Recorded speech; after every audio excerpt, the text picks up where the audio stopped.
ಕೆಲವರು ಇದು ಬೇಡ ಅಂದ್ರೆ ಕೆಲವು ಶಾಸಕರು ನಾವು ತಯಾರಿದ್ದೀವಿ ಅಂತಾರೆ.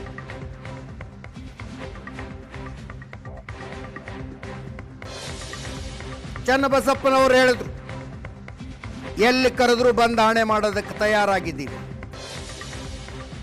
ಆಣೆ ಪ್ರಮಾಣ ಮಾಡೋ ಬಗ್ಗೆ ನನಗೆ ಗೊತ್ತಿಲ್ಲ, ಅಂಥ ಸ್ಥಿತಿ ಚೆನ್ನಿಗಂತೂ ಬಂದಿಲ್ಲ ಅಂತ ಶಿವಮೊಗ್ಗದ ಶಾಸಕ.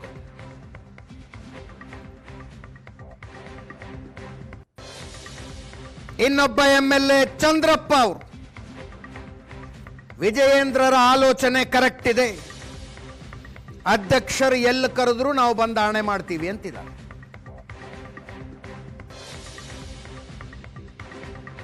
ಶಾಸಕಾಂಗ ಪಕ್ಷ ಸಭೆ ಬರಬೇಕು ಅಂತ ಕರೆದಾಗ ನಾವು ಹೋಗಿರೋರು. ಇನ್ನೇ ಮಂಜುನಾಥ ಸಮೇತ ಆ ಸ್ಥಳದೊಳಗೆ ಮಾಡ್ತೀವಿ ಅಂತ ಹೇಳಿದ್ರೆ, ಅಯೋಧ್ಯೆಯಲ್ಲಿ ಮಾಡ್ತೀವಿ ಅಂತ ಹೇಳಿದ್ರೆ, ಕಾಶಿ ವಿಶ್ವನಾಥನ ಸನ್ನಿಧಿಯಲ್ಲಿ ಮಾಡ್ತೀನಿ ಅಂತ ಹೇಳಿದ್ರೆ, ಮಥುರಾದಲ್ಲಿ ಮಾಡ್ತೀನಿ ಅಂತ ಹೇಳಿದ್ರೆ ನಾವು ಹೋಗಲ್ಲ ಅಂತ ಹೇಳಲ್ಲ, ನಾವು ಹೋಗೋರೆ. ಶಾಸಕಾಂಗ ಪಕ್ಷ ಸಭೆ ಅಲ್ಲಿ ನಡೆಯುತ್ತೆ, ಯಾವ ಜಾಗದಲ್ಲಿ ನೋಡಿದ್ರು ನಾವು ಹೋಗೇ ಹೋಗ್ತೇವೆ. ಅದರೊಳಗೇನು ಪ್ರಶ್ನೆನೇ ಇಲ್ಲ. ಹಣೆ ಪ್ರಮಾಣ ಮಾಡುವಂತ ಸ್ಥಿತಿ ಚೆನ್ನಿಗಂತೂ ಬಂದಿಲ್ಲ. ಅನೇಕ ಸಂದರ್ಭದೊಳಗಡೆ ಒಂದು ಲೋಕಲ್ ಬಾಡಿ ಎಲೆಕ್ಷನ್ಗಳಲ್ಲಿ ನಾವು ಅನೇಕ ಸಂಗತಿಗಳು ಮಾಡಿರ್ತೀವಿ. ಬೇರೆ ಪಾರ್ಟಿಯಿಂದ ಬಿಟ್ಟು ನಮ್ಮ ಪಾರ್ಟಿಗೆ ಸಪೋರ್ಟ್ ಮಾಡಿರೋದು ಇದೆ, ನಮ್ಮ ಪಾರ್ಟಿಯಲ್ಲಿ ಬೇರೆಯವ್ರಿಗೆ ಸಪೋರ್ಟ್ ಮಾಡಿರೋದು ಇದೆ. ಸಪೋರ್ಟ್ ಮಾಡಿದಾಗ ಸಂತೋಷ ಪಟ್ಟಿದ್ದೀವಿ, ಹೀಗಾಗಿ ಬೇಜಾರು ಮಾಡ್ಕೋಬೇಕು ಅನ್ನೋದು ಯಕ್ಷ ಪ್ರಶ್ನೆ ಉಳ್ಕೊಂಡ್ಬಿಡುತ್ತೆ. ಪೊಲಿಟಿಕಲ್ ಆಂಗಲ್ ಅಲ್ಲಿ ಯೋಚನೆ ಮಾಡಿದಾಗ ಯಾವ ಸರಿ ಯಾವ ತಪ್ಪು, ಇದು ಅಕ್ಷಮ್ಯ ಅಪರಾಧ, ಇದು ತಾಯಿಗೆ ಮಾಡಿದಂತ ದ್ರೋಹ. ನಮ್ದೊಂದು ವ್ಯವಸ್ಥೆ ಇದೆ, ಆ ವ್ಯವಸ್ಥೆ ಒಳಗಡೆನೆ ಇದನ್ನು ಸರಿಪಡಿಸ್ಕೊಳ್ಳೋದು ಬಹಳ ಅಗತ್ಯ ಇದೆ.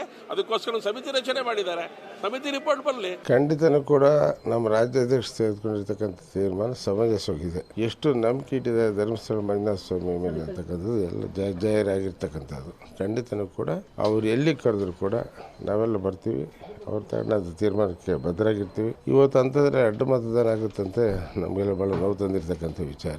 ರಾಜ್ಯಾಧ್ಯಕ್ಷರು ಏನು ಕರೀತಾರೆ, ಅವ್ರು ಯಾವತ್ತು ಕರೀತಾರೆ ನಾವೆಲ್ಲ ಹೋಗ್ತೀವಿ. ಅವ್ರು ಯಾವ ರೀತಿ ಪ್ರಮಾಣ ಮಾಡ್ಬೇಕಂತ ಹೇಳ್ತಾರೆ ಆ ರೀತಿ ಪ್ರಮಾಣ ಮಾಡ್ತೀವಿ. ರಾಜ್ಯಾಧ್ಯಕ್ಷರಿಗೆ ಭಾಳ ನೋವಾಗಿದೆ.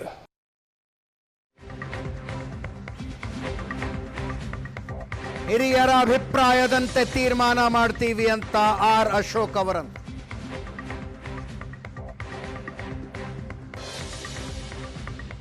ನಮ್ಮ ವಿರುದ್ಧ ಹೈಕಮಾಂಡ್ ಗರಂ ಆಗಿರೋದು ಅಂತಲ್ಲ, ನಾವೇ ಅಪಾಯಿಂಟ್ಮೆಂಟ್ ಕೇಳಿದ್ದು ಕೊಟ್ಟಿದ್ದಾರೆ, ಭೇಟಿ ಮಾಡ್ತೀವಿ.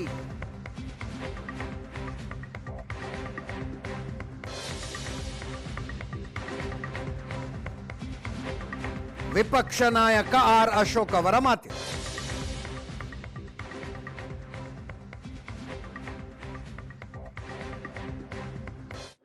ಈಗಾಗಲೇ ಸುರೇಶ್ ಕುಮಾರ್ ನನ್ನ ಜೊತೆ ಫೋನ್ ಮಾಡಿ ಮಾತಾಡಿದ್ದಾರೆ, ನನಗೊಂದು ಪತ್ರನೂ ಕೂಡ ಕಳಿಸಿದ್ದಾರೆ. ನೆನ್ನೆ ಸದಾನಂದ ಗೌಡರು ಕೂಡ ನನ್ನ ಜೊತೆ ಮಾತಾಡಿದ್ದಾರೆ. ಮತ್ತು ಬೆಲ್ಲದ್ದವರು ನಮ್ಮ ಉಪನಾಯಕರು ಪ್ರಹ್ಲಾದ್ ಜೋಶಿಯವರು ನನ್ನ ಜೊತೆ ಮಾತಾಡಿದ್ದಾರೆ. ಸೊ ಇದು ಒಳ್ಳೆಯ ಸಂಪ್ರದಾಯ ಅಲ್ಲ, ಇಂಥದ್ದೆಲ್ಲ ಬೇಡ ಅಂತ ಹೇಳಿದ್ದಾರೆ. ಸೊ ನಾನು ಕೂಡ ವಿಜೇಂದ್ರ ಅವರು ಇವತ್ತು ನನಗೆ ಸಿಗ್ತಾರೆ ದೆಹಲಿಯಲ್ಲಿ, ನಾನು ಅದನ್ನು ಮಾತಾಡ್ತೀನಿ. ಹಿರಿಯರ ಅಭಿಪ್ರಾಯ ತೆಗೆದುಕೊಂಡು ಹಿರಿಯರೆಲ್ಲ ಏನು ಹೇಳ್ತಾರೋ ಆ ಪ್ರಕಾರ ನಾವು ಅಲ್ಲ, ಎಲ್ಲರೂ ಹೇಳಿರೋದು ಬೇಡ, ಧರ್ಮಸ್ಥಳವನ್ನು ರಾಜಕೀಯವಾಗಿ ಯೂಸ್ ಮಾಡಬಾರ್ದು ಅಂತ ಅಭಿಪ್ರಾಯ ವ್ಯಕ್ತ ಮಾಡಿದ್ದಾರೆ. ಅದನ್ನು ನಾನು ಕೂಡ ರಾಜ್ಯದ ಅಧ್ಯಕ್ಷರ ಜೊತೆ ಮಾತಾಡಿ ಏನಾಗಿದೆ ಅದು ಕೊಡ್ತೀರಿ. ಕಳ್ಳ ಮತದಾನ ಏನಾಗಿದೆ ಅದನ್ನು ಕೊಟ್ಟೇ ಕೊಡ್ತೀವಿ. ಮಾಡಿದವ್ರು ಅವ್ರು ತಾನೆ, ಕಳ್ಳರು ದುಡ್ಡು ಕೊಟ್ಟವ್ರು ಅವ್ರು ತಾನೆ, ಕುದುರೆ ವ್ಯಾಪಾರ ಮಾಡಿದವ್ರು ತಾನೆ. ಆ ಕುದುರೆ ವ್ಯಾಪಾರ ಮಾಡಿದವರು ಬಂದು ಹೇಳಲಿ, ಬಂದು ಪ್ರಮಾಣ ಮಾಡಲಿ ನಾವು ಕುದುರೆ ವ್ಯಾಪಾರ ಮಾಡಲಿಲ್ಲ ಅಂತ. ಅಲ್ಲ, ಹೌದು. ಈ ನೋಡಿ, ಅಧಿಕಾರ ಇದೆ, ನೀವು ಮಾಡಿದ್ದೀರಾ. ಹಿಂದೆ ನಮ್ಮದು ಅಧಿಕಾರ ಇದ್ದಾಗ ನಾವು ನಿಮ್ಮ ಕಾಂಗ್ರೆಸ್ ಅವ್ರನ್ನ 16-17 ಜನನ ನಾವು ಕಾಂಗ್ರೆಸ್ಸನ್ನು ಬಿಡಿಸಿದ್ದೀರಿ. ಏನು ಹೊಸದೇನಲ್ಲ, ಇದೇನು ಹೊಸ ವಿದ್ಯೆ ಏನಲ್ಲ. ಇದು ಯಾವ ಸರ್ಕಾರ ಬಂದರೂ ಮಾಡ್ತಾರೆ. ಇವತ್ತು ತೋರಿಸಿದ್ದೀರಾ, ನಮ್ಮನ್ನು ಆಪರೇಷನ್ ಕಮಲ ಅಂತಿರಲ್ಲ. ನಿಮ್ಮ ದಿನ ಏನು ಇದು ಮಾಡಿರೋದು? ನೀವು ಮಾಡಿರೋ ಈ ಎಲ್ಕಾ ಕೆಲಸಕ್ಕೆ ಏನಂತ ಕರಿಬೇಕು? ಆಪರೇಷನ್ ಹಸ್ತ ಅಂತ ಕರಿಬೇಕಾ? ಕುದುರೆ ವ್ಯಾಪಾರ ಮಾಡಿದ್ದೀರಾ, ಇದರ ಪ್ರತಿಫಲವನ್ನು ಅನುಭವಿಸೇ ಹೋಗ್ತೀರಾ, ಎಲ್ಲೂ ಹೋಗಲ್ಲ. ಇದೆಲ್ಲ ತಿರುಗೇಟ್ ನಿಮ್ಗೆ ಬಂದೇ ಬರ್ತೈತೆ. ನಿಮ್ಮ ಕಾಂಗ್ರೆಸ್ ಅವರು BJPಗೆ ಬರೋ ಕಾಲ ದೂರ ಇರಲ್ಲ, ಅದು ಜ್ಞಾಪಕ ಇಟ್ಕೊಳ್ಳಿ. ಧರ್ಮಸ್ಥಳದಲ್ಲಿ ಆಣೆ ಪ್ರಮಾಣ ಮಾಡೋದು ತಪ್ಪೇನಲ್ಲ ಅಂತ HD ಕುಮಾರಸ್ವಾಮಿ ಅವರು ಹೇಳಿದರು. ಕಾಂಗ್ರೆಸ್ನವರು ಮ್ಯಾನ್ ಪವರ್, ಮಸಲ್ ಪವರ್ ಬಳಕೆ ಮಾಡಿದ್ದಾರೆ. ನಮ್ಮ ಬಿಜೆಪಿ ಸ್ನೇಹಿತರು ಇದಕ್ಕೆಲ್ಲ ಹೆದರೋದು ಬೇಡ. ನಮ್ಮ ಪಕ್ಷದಲ್ಲಿ ಶಿಸ್ತಾಗಿ 17 ಶಾಸಕರನ್ನ ಕರೆದು ಚರ್ಚೆ ಮಾಡಿದ್ದೀನಿ. 2028ರಲ್ಲಿ ಈ ಕೆಟ್ಟ ಸರ್ಕಾರ ಬರದಂತೆ ನೋಡಿಕೊಳ್ಳೋಣ. ಕೇಂದ್ರ ಸಚಿವ ಕುಮಾರಸ್ವಾಮಿ ಅವರ ಮಾತು.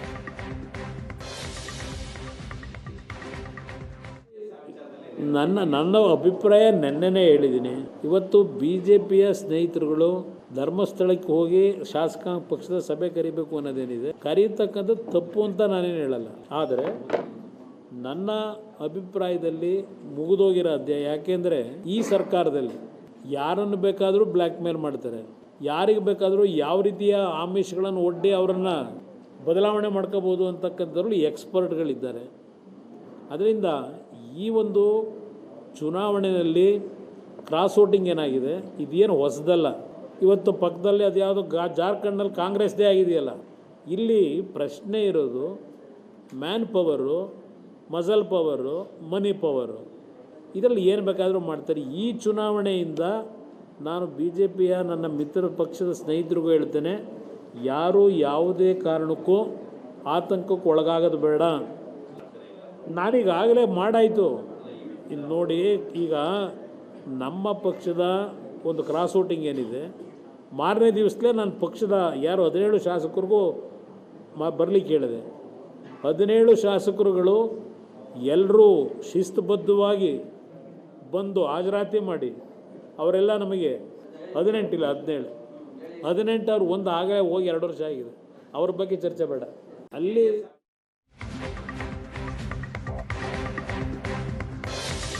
ಬಿಜೆಪಿ ಧರ್ಮಸ್ಥಳದ ಆಣೆ ಪ್ರಮಾಣದ ಚರ್ಚೆಗಳಿಗೆ ಸಚಿವ ಪ್ರಿಯಾಂಕ್ ಖರ್ಗೆ ಅವರ ಪ್ರತಿಕ್ರಿಯೆ. ರಾಮನ ಹೆಸರಿನಲ್ಲಿ ಲೂಟಿ ಮಾಡೋರು ಮಂಜುನಾಥ ಸ್ವಾಮಿ ಹೆಸರಿನಲ್ಲಿ ಸತ್ಯ ಹೇಳ್ತಾರಾ?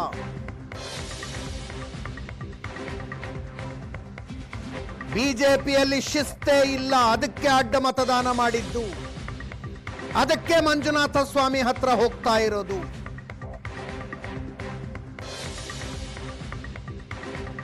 ಪ್ರಿಯಾಂಕ ಖರ್ಗೆ ಅವರ ಸ್ಟೇಟ್ಮೆಂಟ್, ಅದನ್ನು ಒಮ್ಮೆ ಕೇಳಿಸ್ತೀವಿ. ಇವರೇ ಅವ್ರು ಯಾರ ಮೇಲಾನ ಪ್ರಮಾಣ ಮಾಡ್ಕೊಳ್ಳಿ, ನನಗೇನು ಮಾಡೋದಿದೆ, ಅದು ನಮ್ಮ ಪಕ್ಷದ ಸಮಸ್ಯೆ ಅಲ್ಲ.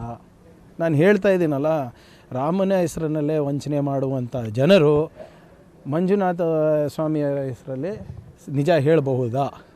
ನನಗೆ ಗೊತ್ತಿಲ್ಲ. ಆಯ್ತು ರೀ, ವಾಟ್ ಎವರ್ ಇಟ್ ಈಸ್. ನೋಡಿ, ನಮ್ಮ ಒಗ್ಗಟ್ಟನ್ನು ನೋಡಿಬಿಟ್ಟೆ ಅಲ್ಲ ಇವತ್ತು 7-8 ಜನ BJP ಅವ್ರು ನಮಗೆ ಓಟ್ ಹಾಕಿದ್ದು. ಇಲ್ಲಪ್ಪ ಇವ್ರ ಕಡೆಯಿಂದ ನಾವೇನು ಈಗ JDS ಅವರು ಒಂದು ಕ್ಯಾಂಡಿಡೇಟು ಹಾಕ್ತೀನಿ ಅಂತ ಹೇಳಿದ್ರು. ಅದಕ್ಕೆ BJP ಅವ್ರದ್ದು ಕೂಡ ಒಪ್ಪಿಗೆ ಇದೆ ಅಂತ ವಿಜೇಂದ್ರ ಅವರು, ಅಶೋಕ್ ಅವರು ಹೇಳಿದ್ರಲ್ಲ. ಹಂಗಂದರೆ ಒಗ್ಗಟ್ಟಿತ್ತ JDS BJPನಲ್ಲಿ? ನಿಮ್ಮ ಮನೆ 100 ಬಾಗಿಲಾಗಿದೆ, ನೀವು ಯಾಕೆ ನಮ್ಮ ಮನೆ ಬಗ್ಗೆ ಯೋಚನೆ ಮಾಡ್ತಾ ಇದ್ದೀರಾ? ಗೊತ್ತಿಲ್ಲ. ಇವರೇ ಅವ್ರು ಯಾರ ಮೇಲಾನ ಪ್ರಮಾಣ ಮಾಡ್ಕೊಳ್ಳಿ, ನನಗೆ. ನನ್ನ ಇಬ್ಬರು ಸಹೋದ್ಯೋಗಿಗಳ ನೇರ ಸಂಪರ್ಕದಲ್ಲಿದ್ದಾರೆ. ಪ್ರಶಾಂತ್ ನಾಥು, ಪೊಲಿಟಿಕಲ್ ಎಡಿಟರ್, ಹಾಗೂ BJP ಬೀಟ್ನ ರಿಪೋರ್ಟರ್ ರವಿ ಶಿವರಾಮ್. ಪ್ರಶಾಂತ್, ಇದ್ಯಾಕೋ ಅತಿರೇಕಕ್ಕೆ ಹೋಗ್ತಿದೆ ಅನ್ನಿಸ್ತಿಲ್ವಾ? ಧರ್ಮಸ್ಥಳಕ್ಕೆ ಶಾಸಕರನ್ನ ಕರ್ಕೊಂಡೋಗಿ ಶಾಸಕಾಂಗ ಪಕ್ಷದ ಸಭೆ ಮಾಡಿ ಮಂಜುನಾಥನ ಮುಂದೆ ಆಣೆ ಪ್ರಮಾಣ ಇವೆಲ್ಲ. ಅದೇ ನನಗನ್ಸುತ್ತೆ BJP ಹೈಕಮಾಂಡ್ ಇದಕ್ಕೊಂದು ಸ್ಟಾಪನ್ನು ಹಾಕ್ಬೋದು. ನಾಳೆ BJP ಹೈಕಮಾಂಡ್ BJP ರಾಷ್ಟ್ರೀಯ ಅಧ್ಯಕ್ಷ ನಿತಿನ್ ನಬೀನ್ರನ್ನು ವಿಜೇಂದ್ರ ಮತ್ತು ಅಶೋಕ್ ಮತ್ತು ರವಿಕುಮಾರ್ ಏನು ಪೋಲಿಂಗ್ ಏಜೆಂಟ್ ಇದ್ದರು, ಅವ್ರು 3 ಮಂದಿ ಭೇಟಿ ಆಗ್ತಾರೆ. ಆಗ ಬಹುತೇಕ ಈ ಧರ್ಮಸ್ಥಳದ ಆಣೆ ಪ್ರಮಾಣಕ್ಕೆ ಒಂದು ಅಧಿಕೃತ ಬ್ರೇಕ್ ಬೀಳ್ಬೋದು. ಯಾಕಂದರೆ BJPಯ ರಾಜ್ಯಾಧ್ಯಕ್ಷ ವಿಜೇಂದ್ರ ಅವರಿಗೆ ಏನು ಅನಿಸ್ತಾ ಇದೆ ಅಂತಂದರೆ, ನಾನು ಮತ್ತು DK ಶಿವಕುಮಾರ್ ಇಬ್ಬರು ಆತ್ಮೀಯರಾಗಿದ್ದೀವಿ, ಹಾಗಾಗಿ ಇದು ಅಡ್ಡ ಮತದಾನ ನಡೀತು ಅಂತಕ್ಕಂಥ ನನ್ನ ಮೇಲೇನು ಆರೋಪ ಬರ್ತಾ ಇದೆ. ಇದನ್ನು ನಾನು ತೊಳೆದು ಹಾಕಬೇಕಾದ್ರೆ ಧರ್ಮಸ್ಥಳದಲ್ಲಿ ನಾನೇ ಹೋಗಿ ಆಣೆ ಮಾಡಿಬಿಡ್ತೀನಿ, ಇಲ್ಲಾಂದರೆ ಕೆಲವು ಟ್ರೋಲಿಂಗ್ ಕೂಡ ನಡೀತಾ ಇದೆ ಸೋಷಿಯಲ್ ಮೀಡಿಯಾ ಅಲ್ಲ. ಹಿಂದೆ ಈಗ ನಾನೊಂದು ಇಂಟರ್ವ್ಯೂ ಮಾಡಿದ್ದೆ ವಿಜೇಂದ್ರ ಅವ್ರನ್ನ ಶಿವಮೊಗ್ಗದಲ್ಲಿ. ಅವ್ರದ್ದೊಂದು ಯಾತ್ರೆ ಏನೋ ನಡೀತಾ ಇತ್ತು, ನನಗೆ ಹೆಸರು ನೆನಪಿಗೆ ಬರ್ತಾ ಇಲ್ಲ ಅದು. ಓಕೆ. ಆಗ ನಾನು ಅವ್ರಿಗೊಂದು ಪ್ರಶ್ನೆ ಕೇಳಿದೆ, ಏನಂತಂದರೆ, ಇಲ್ಲ ಏನು ವಿಜೇಂದ್ರ ಮತ್ತು DK ಶಿವಕುಮಾರ್ ಭಾಳ ಆತ್ಮೀಯರಾಗಿದ್ದೀರಿ, ನಿಮ್ಮಿಬ್ಬರ ನಡುವೆ ಸಾಂಟ್ಗಾಂಟಿದೆ ಅನ್ನುವ ರೀತಿಯಲ್ಲಿ ಮಾತುಗಳು ಕೇಳಿ ಬರ್ತವೆ ಅಂದಾಗ ಅವರು ಅದನ್ನು ವ್ಯಂಗ್ಯವಾಗಿ ಹೇಳಿದರು. ಬರೀ ಅಡ್ಜಸ್ಟ್ಮೆಂಟ್ ಅಲ್ಲ ರೀ, ನಾವಿಬ್ಬರು ಬಿಸ್ನೆಸ್ ಪಾರ್ಟ್ನರ್ಸ್ ಅಂತ. ಆಮೇಲೆ ಅದನ್ನು ನಿರಾಕರಿಸಿದ್ರಿ. ಇಲ್ಲ, ಅಂಥದ್ದು ಒಂದೇನಾದರೂ ತೋರಿಸ್ಲಿ, ಯಾವುದೇ ಬಿಸ್ನೆಸ್ ನಮ್ಮ ಮಧ್ಯೆ ಇಲ್ಲ ಅಂತಕ್ಕಂಥದ್ದು. ಬಟ್ ಈಗ ಸೋಷಿಯಲ್ ಮೀಡಿಯಾದಲ್ಲಿ ನಡೆಯುತ್ತಲ್ಲ ಅಷ್ಟೇ, ಹೌದು. ಬಿಸ್ನೆಸ್ ಪಾರ್ಟ್ನರ್ಸ್ ಅಂತ ಇಟ್ಕೊಂಡು ಅದನ್ನೆಲ್ಲ ವೈರಲ್ ಮಾಡಲಾಯಿತು. ಇವತ್ತು ಕೂಡ ವಿಜೇಂದ್ರ ಬಿ ಜೆ ಪಿಯ ಕೆಲ ಹಿರಿಯ ನಾಯಕರನ್ನು ದಿಲ್ಲಿಯಲ್ಲಿ ಭೇಟಿಯಾದಾಗ ಅವ್ರು ಹೇಳಿದ್ದು ನನ್ನ ಮೇಲೆ ಇಲ್ಲ ಸಲ್ಲದ ಆರೋಪಗಳನ್ನು ಮಾಡ್ತಾ ಇರ್ತಾರೆ, ಆ ಕಾರಣದಿಂದ ಆರೋಪಗಳನ್ನು ತೊಳೆದು ಹಾಕಬೇಕಾದ್ರೆ ನಾನೇ ಹೋಗಿ ಧರ್ಮಸ್ಥಳದಲ್ಲಿ ಕೂತ್ಕೋತೀನಿ, ನಾನೇ ಹೋಗಿ ಧರ್ಮಸ್ಥಳದಲ್ಲಿ ಆನೆ ಪ್ರಮಾಣ ಮಾಡಿ ಬರ್ತೀನಿ ಅಂತಕ್ಕಂಥದ್ದನ್ನು ವಿಜೇಂದ್ರ ಹೇಳ್ತಿದ್ದಾರೆ. ನನಗನ್ಸುತ್ತೆ ಬಹುತೇಕ ನಾಳೆ ನಿತಿನ್ ನಬೀನ್ರ ಜೊತೆ ಮಾತನಾಡಿದಾಗ ಹೈಕಮಾಂಡ್ ಕೂಡ ಅಂಥ ಅವಶ್ಯಕತೆ ಇಲ್ಲ ಅನ್ನೋದನ್ನು ಸ್ಪಷ್ಟವಾಗಿ ಹೇಳುತ್ತೆ. ಬಟ್ ನೋಡಿ, ಇಡೀ ಅಡ್ಡ ಮತದಾನದ ಪರಿಣಾಮ ಏನು ಅಂತಂದರೆ, D K Shivakumar has precipitated a crisis in B J P. Yes yes actually ಆಗಿರೋದೇನು ಅಂತಂದರೆ, ಈ ಬಿ ಜೆ ಪಿಯಲ್ಲಿನ ಕ್ರೈಸಿಸ್ ಇದ್ದೇ ಇತ್ತು, ಕ್ರ್ಯಾಕ್ಸ್ ಇದ್ದೇ ಇತ್ತು. ಬಿ ಜೆ ಪಿಯಲ್ಲಿ 2023ರಿಂದ ಇತ್ತು, 24ರಿಂದಲೂ ಇತ್ತು, 25ರಲ್ಲೂ ಇತ್ತು, 26ರಲ್ಲೂ ಇತ್ತು. ಆ ಕ್ರ್ಯಾಕ್ಸ್ಗಳನ್ನು ಅವರು ವೈಡ್ ಓಪನ್ ಮಾಡಿ ವಿಸಿಬಲ್ ಮಾಡಿಟ್ಟಿದ್ದಾರೆ. ಎಸ್, ಇದನ್ನು ಬಿ ಜೆ ಪಿ ಹೆಂಗೆ ಇದನ್ನು ಮ್ಯಾನೇಜ್ ಮಾಡುತ್ತೆ ಅಂತಕ್ಕಂಥದ್ದು ಭಾಳ ಮುಖ್ಯ. ಈಗ ವಿಜೇಂದ್ರ ಮತ್ತು ಆರ್ ಅಶೋಕ್ ಹೋಗಿದ್ದಾರೆ, ಇಬ್ಬರ ಸ್ಥಾನಗಳಕ್ಕೆ ಸಂಚಕಾರ ಬರುತ್ತಾ, ಈ ಚರ್ಚೆಯೂ ಕೂಡ ಕರ್ನಾಟಕದ ಬಿ ಜೆ ಪಿಯಲ್ಲಿ ನಡೀತಾ ಇದೆ. ಅಂತಿಮವಾಗಿ ಬಿ ಜೆ ಪಿ ಹೈಕಮಾಂಡ್ ಏನು ನಿರ್ಣಯವನ್ನು ತೆಗೆದುಕೊಳ್ಳುತ್ತೆ ಅನ್ನೋದು ಭಾಳ ಮುಖ್ಯ. ಇಲ್ಲಿ ಸ್ಥಾನ ಹೋಗುತ್ತಾ ಇರುತ್ತಾ ಅಂತಕ್ಕಂಥದ್ದು ಒಂದು ಕುತೂಹಲ ಆದರೆ, ಇವರೆಲ್ಲರೂ 2028ಕ್ಕೆ ನಿಜಕ್ಕೂ ಒಟ್ಟಿಗೆ ಬರ್ತಾರಾ ಅಂತಕ್ಕಂಥದ್ದು ಇನ್ನೊಂದು ಕುತೂಹಲ. ಯಾಕಂದರೆ ನೋಡಿ, ಯಾವುದೇ political party for that matter ಯಾವಾಗ ಒಟ್ಟಿಗೆ ಬರ್ತವೆ ಅವು ಅಧಿಕಾರ ಹಿಡಿತವೆ. ನೀವು ಕರ್ನಾಟಕದಲ್ಲೇ ನೋಡಿ, 2004ರಲ್ಲಿ ಬಿ ಜೆ ಪಿ ಒಟ್ಟಿಗಿತ್ತು, ಅವರು 79 + 5 84 ಸೀಟ್ ಪಡೆದ್ರು.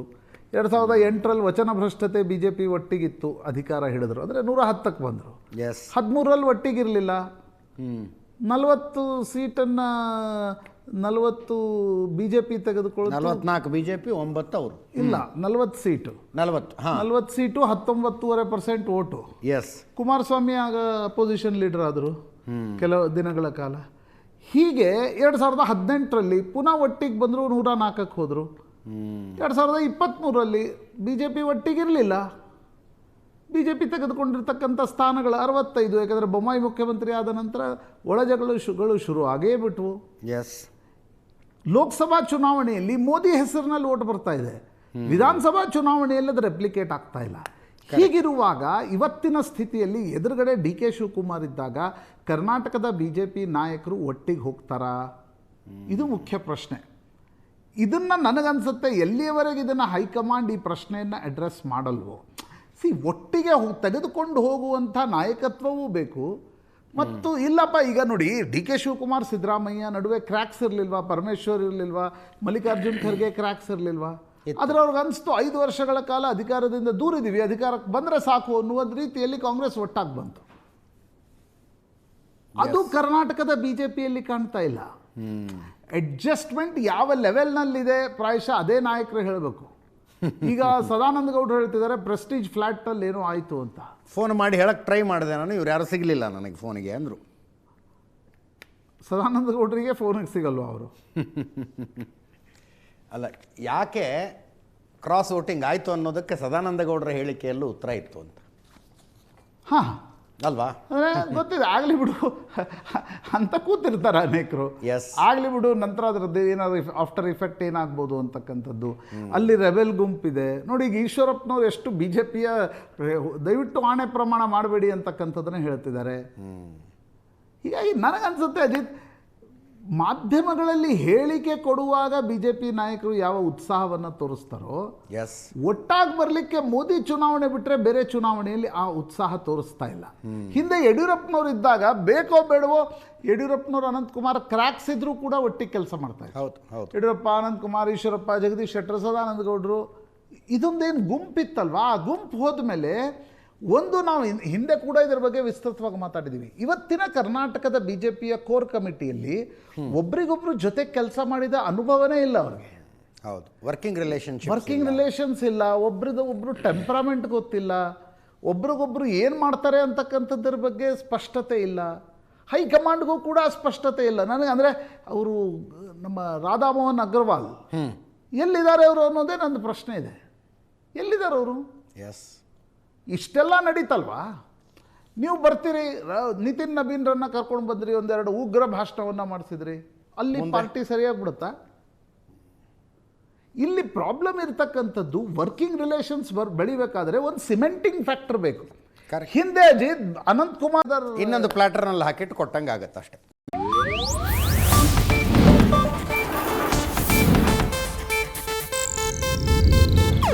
ಇದು ಏಷ್ಯಾನೆಟ್ ನ್ಯೂಸ್ ನೆಟ್ವರ್ಕ್ ಪ್ರಸ್ತುತಿ.